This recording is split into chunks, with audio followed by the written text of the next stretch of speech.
როდესაც ინდივიდი ღებულობს გადაწყვეტილებას ღმერთის მიერ მითითებული გზების ძებნაზე უარის თქმას, რომლებსაც ის უნდა მიეყვანა თავისი პოტენციალის რეალიზაციამდე, მისი შინაგანი დანაშაული არა გულწრფელობა, წვავდება და ძლიერდება, რაც იწვევს შფოთვას, ლტოლვას, ნევროზს და შინაგან გაყოფას.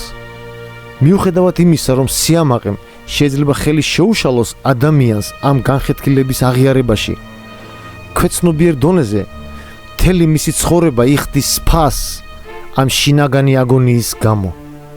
დანაშაული ფესვად გადგმულია ჩვენი ტკივილის საფუძველში და ფსიქოლოგიურ დონეზე ვლინდება ლტოლვის, გაუცხოების, უიმედობის, უსარგებლობის და სუიციდალური აზრების სახით.